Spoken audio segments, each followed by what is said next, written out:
আসসালামু আলাইকুম। আমি ভিডিওর শুরুতে সালাম জানাতে চাই সকল শহীদ ভাইদের, আহতদের।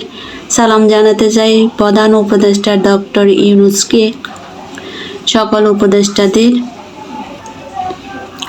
আমার আবেদন সকল উপদেষ্টাদের আর শিক্ষার্থী ভাইদের প্রতি, এখানে হিজড়ারা আর একটা চাঁদাবাজি দল। হিজড়ারা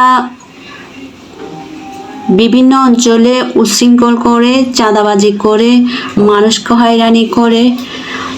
পারবে যে ওদের থেকেও টাকা নেই, না পারবে না যে ওদের থেকেও টাকা নিয়ে বসে থাকে। ওরা বেশি নির্যাতন করে। ওদের কিছু বললে বলতো যে প্রশাসনের ক্ষমতা আছে ওদের। আমাদের দাবি হচ্ছে এই সকল চাঁদাবাজি বন্ধ করতে হবে, আর হিজড়াদের একটা কর্মস্থল করে দিলে ভালো হবে। হিজড়ারা যেন স্বাধীনভাবে চলাফেরা করতে পারে, ওদেরকে যেন মানুষ ব্যঙ্গ না করে, এরকম আইন করা হোক। ওরা যেন রাস্তাঘাটে উচ্ছৃঙ্খল করতে না পারে, মানুষের প্রতি নির্যাতন করতে না পারে, চাঁদাবাজি করতে না পারে। আর শেখ হাসিনার আমলে যারা পুলিশ প্রশাসন ছিল, আমার মনে হয় তাদের কাউকে না রাখা উচিত। এখন বিভিন্ন ভিডিও বার্তায় কেন বলতেছে আমাদেরকে উপরের লেভেলের মানুষরা আদেশ দিছিল? কেন ভাই, তোমাদের মনে কি একটা আত্মা ছিল না? মনে কি একটা অন্তর ছিল না? এতগুলো মায়ের বুক যে খালি করে দিছো, তোমরা তখন চিন্তা করো নাই? না, আমিও তো আর একটা মায়ের সন্তান, তখন কি চিন্তা করো নাই তোমরা?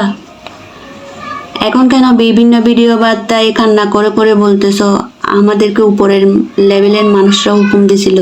হুকুম দিলেও তোমরা তো ন্যায় বিচার করতে পারতে।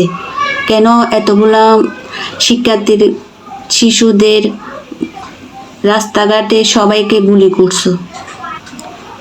আমাদেরও এক দফা এক দাবি, আগের সব পুলিশ প্রশাসনকে যেন না রাখা হয়, সব নতুন পুলিশ প্রশাসন যেন নিয়োগ দেওয়া হয়।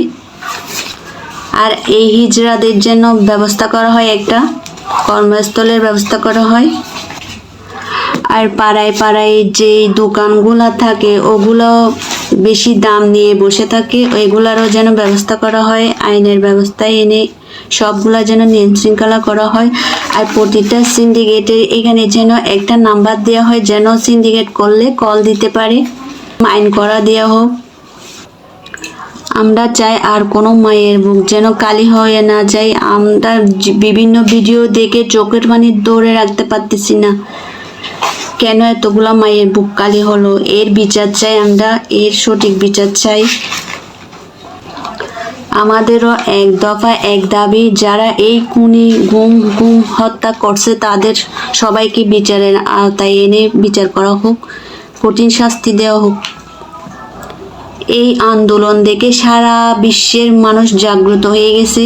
এখন অনেক জায়গায় আন্দোলন চলতেছে, দেখেন শিক্ষার্থীরাই আন্দোলন করতেছে, পাশে আত্মীয় স্বজনরাও আন্দোলন করতেছে। যেমন পাকিস্তানে, ভারতে, এখন সব জায়গাতে আন্দোলন করতেছে। ওরা একটা বুকে সাহস পাইছে বাংলাদেশের এই আন্দোলন দেখে। এখন কেউ আর ভয় পায় না বুক পেতে দিতে, কারণ সবার বুকে এখন আবু সাঈদের মতো সাহস, বুক পেতে দেওয়ার সাহস জোগাই গেছে। ডক্টর ইউনূস স্যার একটা কথা বলছিলেন, এখন ঘরে ঘরে আবু সাঈদ জন্ম নিছে, তাই কেউ সিন্ডিকেট করার চেষ্টা করিয়েন না, চাঁদাবাজি করার চেষ্টা করিয়েন না, সন্ত্রাসী করার চেষ্টা করিয়েন না। সবার ঘরে ঘরে এখন আবু সাঈদ আছে।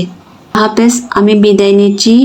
আমার ভিডিওটা বেশি বেশি শেয়ার করে দেবেন, আর সবাইকে একটু ভিডিও বার্তাটা পৌঁছায় দিবেন, শেয়ার করে লাইক দিবেন।